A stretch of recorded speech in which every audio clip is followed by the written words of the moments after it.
नमस्कार बच्चों, मैं प्रतिभा शुक्ला श्री महाप्रभु पब्लिक स्कूल प्रयागराज से हूँ।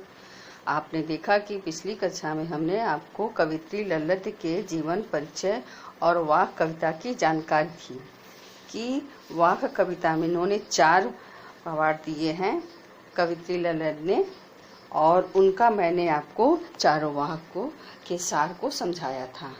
आज दूसरे दिन हम आपको बताने जा रहे हैं बच्चों वाक कविता के भावार्थ को। जो 4 वाक दिए गए हैं उनके भावार्थ। तो पहले भावार्थ में आपका आता है, पहली पंक्ति में आता है, यहाँ पर कवित्री ने प्रस्तुत इसमें इन्होंने जो है बताया है कि ईश्वर प्राप्ति के लिए मनुष्य द्वारा किए जाने वाले प्रयासों की व्यर्थता को स्पष्ट किया है कि रस्सी कच्चे धागे की खींच रही मैं नाव, जाने कब सुन मेरी पुकार, करे देव भव सागर पार। यहाँ पर कवित्री कहती हैं कि वह जो है इनकी सांस क्या है, कच्चे धागे के समान है। तो वह सांसों की कच्ची रस्सी के सहारे वो क्या कर रही हैं, खींच रही मैं नाव, अपने शरीर रूपी नाव को खींच रही हैं। और जाने कब सुन मेरी पुकार, करे देव भव सागर पार। पता नहीं ईश्वर मेरी पुकार सुनकर मुझे भव सागर से कब प्राप्त करेंगे। भव सागर क्या है, जो ये संसार में मोह माया जाल में बंधा हुआ है, सभी एक दूसरे में बंधे हुए हैं, ये हमारा जंजाल है। तो इस जंजाल से कवित्री क्या चाहती है, मुक्ति चाहती हैं। तो वे कह रही हैं कि सांसों की कच्ची रस्सी के सहारे मैं यह जो शरीर रूपी नाव को खींच रही हूँ, पता नहीं जाने कब सुन मेरी पुकार, करे देव भव सागर पार। मेरी कब पुकार सुनेंगे और मुझे इस देव भव सागर से पार करेंगे। यहाँ पर इन्होंने अपने आप को उसके समान बताया है जैसे कोई पानी का भरा जाता है, कच्चे मिट्टी के बर्तन में पानी को रखा जाता है, परंतु वह पानी उसमें टिकता नहीं और बूंद बूंद कर पानी रिस जाता है। लेकिन जब वही कच्चे मिट्टी के बर्तन को आग में पकाया जाता है, पूरी तरह से पक्का हो जाता है, तब उसमें पानी टिक जाता है, तभी वो हमारा मटका बन जाता है। तो यहाँ पर इन्होंने कच्चे सकोरे, पानी टपके कच्चे सकोरे, व्यर्थ प्रयास हो रहे मेरे, जी में उड़ती रह रहूं घर जाने की चाह घेरे। कि जिस प्रकार कच्ची मिट्टी से बने पात्र से पानी टपक टपक कर कम होता है, उसी तरह क्या हो रहा है, समय बीतता चला जा रहा है और व्यर्थ हो रहे मेरे प्रयास। मेरे प्रयास क्या हो रहे हैं, व्यर्थ हो रहे हैं। किस लिए व्यर्थ हो रहे हैं, प्रभु को पाने के लिए। प्रभु को पाने के मेरे सारे प्रयास व्यर्थ हो रहे हैं। इसलिए कह रही है कवित्री कि जी में उठती रह रहूक।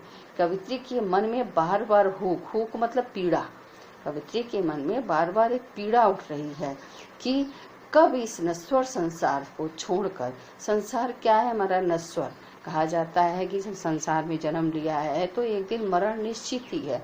तो संसार को नश्वर रूपी संसार कहा जाता है। हमारे कबीरदास जी ने भी कहा था और ललित भी यही कह रही हैं कि इस नश्वर संसार को छोड़कर वे प्रभु के पास पहुंच जाएं, जिससे उन्हें क्या हो, सांसारिक कष्टों से उन्हें मुक्ति मिल सके। वो सांसारिक कष्टों से मुक्त होना चाहती हैं कवित्री हमारी। इसलिए उन्होंने कहा कि मेरे सारे प्रयास व्यर्थ हो रहे हैं। जो मैं जैसे कच्चे मिट्टी के बर्तन में पानी नहीं टिकता, उसी तरह से हमारे प्रयास, जो मैं इतना भी प्रयास करूं लेकिन वह सार्थक सिद्ध नहीं हो रहे हैं। इसलिए कवित्री जो है प्रभु की शरण में जाना चाहती हैं, अर्थात वह अब मोक्ष प्राप्त करना चाहती हैं। परंतु असफलता देख उसके मन में बार बार पीड़ा उठ रही है। उनके मन में क्या उठ रही है, पीड़ा उठ रही है अपनी इस असफलता को देखते हुए। इस तरह से कवित्री ने हमारे पहले वाक में ये बताया है कि हमारे सारे प्रयास क्या हो रहे हैं, व्यर्थ हो रहे हैं और प्रभु के पास जाने की उनकी इच्छा हो रही है। अब हम आते हैं बच्चों अपने दूसरी पंक्ति में। इस वाक्य की जो दूसरी पंक्ति है वो है हमारी, खा खा कर कुछ पाएगा नहीं, ना खाकर बनेगा अहंकारी, सम खा तभी होगा संभावी, खुलेगी सांकल बंद द्वार की। खा खा कर कुछ पाएगा नहीं का आशय क्या हुआ, खा खा कर कुछ पाएगा नहीं का आशय है कि मनुष्य सांसारिक विषय वासनाओं में पूरी तरह डूब जाता है। वह क्या करता है, सांसारिक विषय वासनाओं में आरामदायक चीज़ों को जब पाने लगता है उसी में डूब जाता है। और जितना ही उनका उपयोग करता है उतना ही वह क्या होता है, मोह माया में फैलता जाता है। और फिर क्या होता है, उसे प्रभु भक्ति के नाम पर कुछ भी नहीं मिल पाता है, उसे आरामदायक हर चीज़ें चाहिए। तो कवित्री मनुष्य को इस बात कविता पंक्ति के माध्यम से यह बताना चाह रही हैं कि हमें मध्यम मार्ग अपनाना चाहिए। इस पंक्ति में उन्होंने मध्यम मार्ग अपनाने की सीख दी है, बीच का रास्ता अपनाना चाहिए। न तो मुझे सांसारिक, हे मनुष्य, न तू इस सांसारिक भोग विलासताओं में डूबा रह और इससे तुझे कुछ प्राप्त होने वाला नहीं है। तू अगर सांसारिक भोग विलासताओं में डूबा रहेगा तो इससे कुछ तुम्हें मिलने वाला नहीं है। और तू अगर न खाकर बनेगा अहंकारी, अगर तू इस भोग के खिलाफ त्याग तपस्या का जीवन अपनाएगा तो मन में क्या होगा, अहंकार होगा। ऐसे होगा ना कि मैंने क्या किया, मैंने सारा भोग विलास सब कुछ त्याग दिया है। ऐसे कहकर कुछ लोग कहते हैं ना कि हमें तो लाइट चली भी जाए, पंखा ना चले तो भी कोई फर्क नहीं पड़ता, हम तो सब सहन करके आती हैं। ये क्या हो रहा है, ये हमारा अहंकार बोल रहा है। ऐसा नहीं है, ये अहंकार बोल रहा है। तो इसे मिलने वाले भी क्या होता है, मनुष्य अहंकारी हो जाता है। तो सम खा तभी होगा संभावी, सम यानी इंद्रियों का समन, संभावी समानता की भावना। तो कवित्री का कहना है कि तो इनके बीच का मध्यम मार्ग अपना। मध्यम मार्ग क्या होता है, मध्यम मार्ग वह होगा न तो तू भोग त्याग सुख दुख के को छोड़ो और न तुम जो है उसके खिलाफ रहो। तो इससे क्या होगा, अगर भोग त्याग सुख दुख के मध्य का मार्ग अपनाने से ही तुम्हें क्या होगा, प्रभु प्राप्ति का बंद द्वार खुलेगा और प्रभु से मिलन होगा। मनुष्य जब सांसारिक भोगों और त्याग के बीच का रास्ता अपनाता है, अर्थात उसकी चेतना का विकास होता है, उसके ज्ञान के नेत्र खुलते हैं, तो मोह माया में फंसकर भक्ति में विरक्त जो है नहीं रह सकेगा। वह क्या करेगा, मोह माया में फंसकर नहीं रहेगा भक्ति में, वह मोह माया को त्यागने का प्रयास करेगा। इस तरह से इसका व्यांश में संदेश दिया है कि मनुष्य को सांसारिक भोगों में न तो पूरी तरह डूबना चाहिए, न तो उसका पूर्णतया त्याग करना चाहिए, बल्कि मध्यम मार्ग अपनाना चाहिए। हमें सब आवश्यकता की चीज़ों को अपनाना चाहिए, ये नहीं कि हम इसके बिना नहीं रह सकते। तो ये बच्चों हुआ आपका दूसरे का व्यांश का अर्थ। अब हम आ जाते हैं तीसरे वाक्य। तीसरी में है आपका, आई सीधी राह से गई न सीधी राह, सुसुम सेत पर खड़ी थी बीत गया दिना, जेब टटोली कौड़ी न पाई, माझी को धू क्या उतराई। यहाँ पर कवित्री कहती हैं कि प्रभु की प्राप्ति के लिए वे संसार में सीधे रास्ते से आई थी। जब बच्चा जन्म लेता है, जब ईश्वर के पास से माँ के घर में बच्चा आता है और जन्म लेता है, तो उसे ईश्वर बच्चा क्या होता है, सब चीज़ से अनभिज्ञ होता है बच्चा। धीरे धीरे जब बच्चा बड़ा होता है और जानने लगता है, समाज के बीच में आने लगता है, लोगों के बीच उठने बैठने लगता है, तो उसके अंदर क्या हो जाती, बहुत सी बातें आ जाती, कुछ अच्छाइयाँ भी आ जाती हैं, कुछ बुराइयाँ भी आ जाती हैं।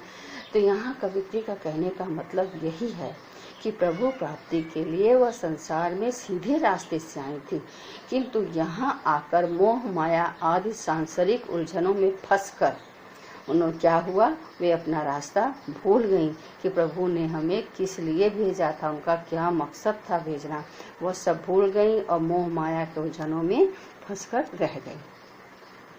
सुसुम सेत पर खड़ी थी बीत गया दिना। सुसुम सेत, सुषुम्ना नाड़ी होती है हमारी, जो हमारे शरीर के अंदर होती है। तो इस सुषुम्ना नाड़ी के सहारे वह जीवन भर सुषुम्ना नाड़ी के सहारे कुंडलिनी जागरण में लगी रही और इसी में उनका क्या हुआ, बीत गया दिन। उनका सारा दिन बीत गया, सारा समय उसमें बीत गया। और इससे उन्होंने क्या किया कि जेब टटोली कौड़ी न पाई। जब उन्होंने अंतिम समय में जब उन्होंने अपने अंदर झांक कर देखा तो जेब में जब खोजा तो उन्हें कुछ भी न था।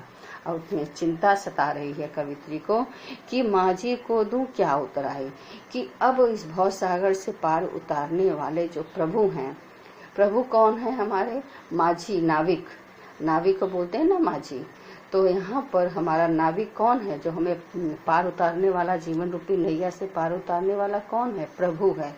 तो नाविक को उतराई में कुछ देना होता है ना, जैसे गुरु दक्षिणा देनी पड़ती है गुरु के जब हमें पढ़ाते हैं तो उसी तरह से जब नाविक कोई पार करेगा तो उतराई में कुछ लेना होता है ना।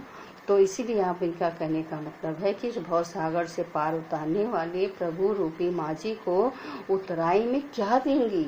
जब उन्होंने अपने अंदर झांक कर देखा तो उन्हें कुछ भी प्राप्त होने वाला नहीं, कुछ उन्हें अंतिम समय पर दिखाई नहीं दिया, अर्थात वह जीवन में कुछ ना हासिल कर सकी।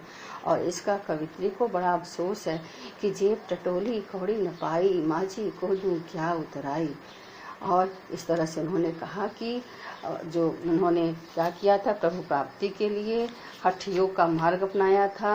और शरीर की 3 प्रकार की नाड़ियों में से एक सुषुम्ना नाड़ी होती है, सुषुम सेत पर खड़ी थी जो अभी हमने बताया। तो सुषुम्ना नाड़ी होती है जो हमारे हठ योग में शरीर की 3 नाड़ियाँ होती हैं, उनमें एक सुषुम्ना नाड़ी है। सुषुम्ना नाड़ी पुल का इन्होंने सहारा लिया और यह सब क्या हुआ, व्यर्थ सिद्ध हो गया।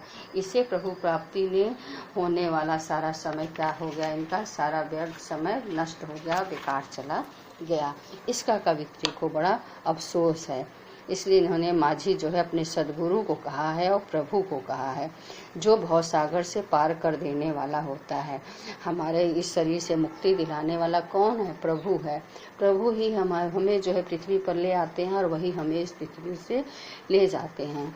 जब समय आता, कहते हैं ना, होनी को कौन टाल सकता है, तो होनी को कौन टाल सकता है। तो यहाँ पे कवित्री जो है अफसोस कर रही हैं। अब हम आते हैं बच्चों अपनी आखिरी पंक्ति में। आखिरी जो पंक्ति है इसका वाक्य की हमारी, इसमें इन्होंने हिंदू और मुसलमानों को बताया है कि भेद न कर हिंदू और मुसलमान। जैसे कि आपको हमने बताया था कि जैसे कबीरदास जी ने हिंदू और मुसलमानों को कहा था कि सारे धर्म क्या है, एक हैं। काबा और काशी में जाकर के ही हमें हमारे ईश्वर नहीं मिल जाएंगे, देवताओं में मस्जिद में जाकर के हमें हमारे प्रभु हमारे खुदा नहीं मिल जाएंगे। अगर उनको खोजना है तो खोजी हो तो अपने अंदर झांक करके देखो तो पल भर की तलाश में मिल जाएंगे। ऐसा हमारे कबीरदास जी ने कहा था। तो आज इस आखिरी पंक्ति में भी हमारी कवित्री जी का भी यही कहना है।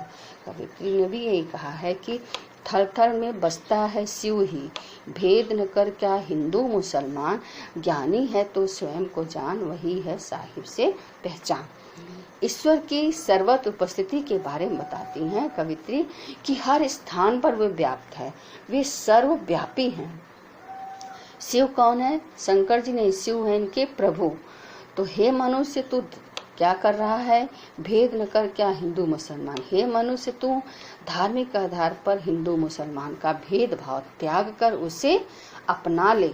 तो हिंदू मुसलमान के भेदभाव को त्याग दे। और अगर ईश्वर को जानने से पहले तुझे जानना है तो तू ज्ञानी है तो स्वयं को पहचान। अगर ईश्वर को जानने से पहले तू खुद को पहचान ले, तू स्वयं को अपने आप को जान ले कि मेरा अपना आत्मज्ञान कर ले, अपने अंदर झांक कर देखो कि हम हैं क्या। तो इससे क्या होगा, इससे प्रभु से पहचान आसानी से हो जाएगी। अर्थात ईश्वर ही तो आत्मा रूप में निवास करता है, वही है साहिब से पहचान। साहिब कौन है, ईश्वर। हमारे गुरु ग्रंथ साहिब में प्रभु को साहिब कहा गया है, गुरु जी को वहाँ पर साहिब करके संबोधित किया गया है दोहों में। और इसी तरह से कवित्री ने भी यहाँ पे साहिब करके ईश्वर को संबोधित किया है कि ईश्वर ही तो आत्मा रूपी हम ही सब में निवास करते हैं। तो आत्मज्ञानी ईश्वर को कैसे पाता है, जब उसका ये कहना है कि ईश्वर सर्वव्यापी है, वो हर प्राणी में समाया हुआ है। इसके अलावा मनुष्य में निहित आत्मा भी तो ईश्वर का ही अंश है। यह आत्मज्ञान होने से हम ईश्वर के दर्शन पा सकते हैं। आत्मा हमारी जो शरीर रूपी नाव, हमारी शरीर क्या है, कच्चे धागे के समान है। और जब इसमें आत्मा का निवास होता है तब तक ये हमारा शरीर में जान रहती है। जिस दिन इस दिन आत्मा का जो है निवास हट जाता है और उसका निष्कासन हो जाता है, वह परमात्मा में विलीन हो जाती है, उसी दिन हमारा शरीर यह मृत हो जाता है और यह हमारी शरीर जो है बेजान सी हो जाती है। तो यह कैसी है, कच्चे धागे के समान है। तो इस वाक्य में कवित्री लल्लत जी का यही कहना है कि जो हम कच्चे धागे के समान इस शरीर को खींच रहे हैं और इससे हमें कुछ मिलने वाला नहीं है, सारे प्रयास मेरे व्यर्थ हो रहे हैं, विफल हो रहे हैं। और जब उन्होंने देखा अंतिम समय पर आए, जब भगवान ने इनको भेजा था तो एक अच्छा बच्चा बना करके धरती पर भेजा था, कुछ कार्य करने के लिए, सदकर्म करने के लिए भेजा था। परंतु इन्होंने क्या किया, जो है अंदर अपने अंदर झांक कर देखा तो इन्हें ऐसा कुछ दिखाई नहीं दिया कि जो वे अपने प्रभु को उतराई दे सकें। जिस प्रभु ने इनको इसमें भेजा था संसार में सत्कर्म करने के लिए, उस कर्मों का फल जो है वो क्या उनको देंगी, अदा क्या करेंगी अंतिम समय पर। इस तरह से ये हमारे चारों वाक्य का भावार्थ बच्चों समझ में आ गया होगा। मुझे लगता है हमारे बच्चों को अच्छी तरह समझ में आ गया होगा। और आप लोग देख लीजिएगा पुनः, और फिर हम बच्चों आप लोग को अगली पार्ट में फिर मिलेंगे। आपको धन्यवाद बच्चों।